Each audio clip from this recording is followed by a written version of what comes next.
In the final days of the Clone Wars, Jedi Padawan Joc Sah was deployed to the brutal Battle of Ragmar, deep in the Outer Rim, with orders to take control of one of the final Separatist holdouts for the Republic. Tragically, however, as he and his men were about to engage the Separatist leadership on the planet, Joc Sah's once loyal clone troopers turned their weapons on him and attempted to blast him with a barrage of fire. So, I'm going to break down the tragic story of Commander Joc Sah and how he was forced to fight alongside a group of Ragtag Separatist leaders in order to survive. Before we get into it, make sure to smash the subscribe button down below to be notified as soon as I release more awesome Star Wars lore content. We've also got a massive Chapter 10 of The Mandalorian dropping this Friday, so make sure to stay tuned to the channel for more content on that. So, the story begins in the orbit of the distant Outer Rim world Ragmar V, with Jedi Commander Joc Sah reporting to his master Sev that he has managed to enter the thick atmosphere of the planet without incident. Joc Sah is unsure why he is being deployed to a backwater world in the middle of nowhere and not helping with the real battles, but his master quickly reminds him that every battle is important and that any one of them could become the key to the Republic victory. Joc Sah understands this, but similar to most young Jedi, was hoping for some more exciting action on his first solo mission. Eventually, Commander Sah's Republic gunship touches down on a cliff below, and Sergeant Remy gives his Jedi a briefing on the situation. Remy notes that there is a primitive settlement nearby with several life forms being detected, prompting Joc Sah to move his men forward with the hope that he won't have to fight them to gain their support. While this is going on, however, a ragtag group of separatists finally scouts the arrival of the Republic on their world and worries that trouble is on the horizon. The separatists then grab their blast launcher, rapidly loading it up with the final rocket that they have left. The group then fires the rocket, sending it screeching through the air, causing the Republic gunship to erupt into a red and yellow fireball. Thankfully, most of Joc Sah's men are unharmed by the blast, but it quickly causes the Jedi Commander to lose any sympathy he held for the planet. The main Separatist leader, named Garn, also realizes that things are about to get extremely messy, ordering his men to bolster their defenses quickly and prepare for a brutal onslaught from the clone forces. As Garn and the Separatists rally in the main town of the planet, Joc Sah and his men rush to meet them, prepared for the fight of their life. In the same way, Garn and his band of Separatist scoundrels realize that they are also in for an incredibly difficult fight, but they pledge to stand their ground and not allow the Republic to bring their war to their homeland. The group loudly cheer in agreement before Garn mentions to the others that they can kill whoever they want, but they must leave the Jedi for him. Following this, Joc Sah orders Sergeant Remy to split his men to secure the flanks of the city, and he himself comes face to face with Garn. The Separatists and the Jedi are then locked into an intense stare-down, with Garn ordering his men to wait for a signal. Following this, he firmly warns Commander Sah that the Republic landed on the wrong planet and are certainly not welcome on Ragmar V.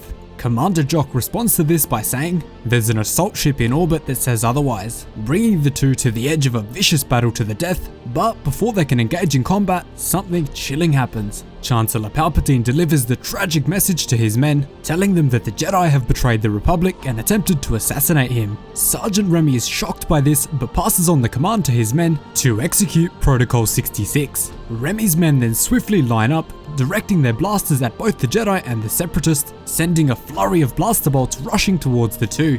Garn is in disbelief at the situation, ordering his men to fire, not understanding what is truly happening. Garn's men then quickly inform him that the clones aren't actually firing at them, but instead the Jedi. Immediately following this, Padawan Joc Sah crashes through a nearby window, sending shattered glass flying everywhere as the clones continue to fire on him. Commander Sah demands that the clone troopers stop firing on him, telling them firmly that that is an order. Of course, Order 66 overrides any order given to the clones from the Jedi, meaning they continue to barrage the nearby area with blue blaster fire. And let me know down below what you think of Commander Sah. Do you think he was ready to be deployed into battle, or was he not mature enough to lead the clones to their potential deaths? Let me know down below.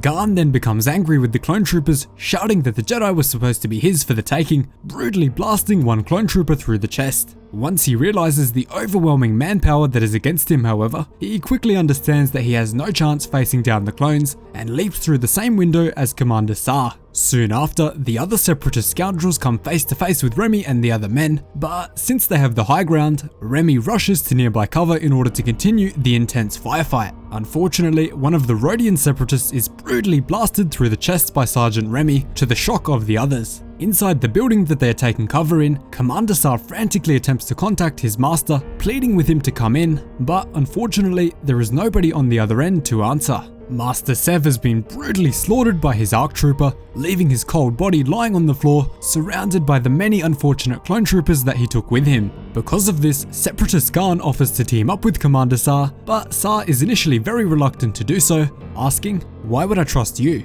Garn then quickly responds, "Because I'm not the one shooting at you, yet." With no other choice, Commander Sah takes the offer and surges out of the building with his emerald green blade, providing protection against blaster fire for Garn. One of the clone troopers then viciously lobs a blast charge directly into the path of Joc Sah and Garn, but the Jedi is quickly able to slow the charge and send it rushing back to the clones, badly injuring the trooper who threw it. Following this, Garn and Commander Sah continue rushing forward side by side before Joc Sah brutally slashes one of his own men with his bright green lightsaber. Garn is also forced to kill Sergeant Remy, horrifically blasting him directly through the chest, ending his life immediately. Commander Sah then quietly takes a moment to mourn the tragic death of his sergeant, remembering all of the sacrifices he had made for him and his master when fighting together previously. Although this time, Joc Sah was in command, even further troubling him. And let me know who you think the saddest Order 66 death was. It can be either a clone trooper or a Jedi. Sergeant Remy is certainly going somewhere on my list after his tragic demise, but Commander Bly and Jesse are also definitely up there. But let me know who yours are. Commander Sah's turmoil quickly changes to confusion as he asks himself who could have given them the order to fire on him. Joc Sah once again desperately attempts to contact his master, but loses hope, realizing that something terrible has happened. Garn then tells the Jedi something he knows is true but doesn't want to hear. He tells Joc Sah that he has now been betrayed and is now one of them, a group of outcasts fighting for their freedom from the Republic and to keep their world free from war. The two quickly shake hands and agree to a partnership, but they don't have much time to think about it as they realize that an enormous horde of clone forces will soon be sent to the planet. Garn, with the support of his troops who come from an assortment of species, tells Joc Sah, "Do we look like the type that run away from a fight?" This gives the Jedi Padawan the confidence he needs to prepare for the bloodbath which is soon sure to ravage this remote world. Soon after, General Sev's ARC trooper along with a large fleet of Republic gunships arrive on the surface of the dusty world, beginning the long march towards the town center. An unthinkable amount of clones rapidly storm the city as the Separatist outcasts begin their defense of their beloved land. Yellow Arc orders his men to fire at will, beginning the most intense firefight ever seen on this backwater world. A flurry of blaster bolts then flies in both directions as the Jedi Padawan leads his former enemies into battle with his flickering green blade. Unfortunately, those are his last known actions ever recorded. The fate of Jedi Padawan Joc Sah and his new Separatist allies is unfortunately still unknown, but we can only hope that they made it through. Let me know what you think happened to the group. Did the clones overpower them, or was a Jedi simply too much for them? Also let me know who your favourite clone was. So that is the story of a Separatist leader who was forced to team up with a Jedi Padawan after Order 66. Thanks so much for watching, remember to smash the subscribe button for more. Cheers guys, hope to see you in the next one.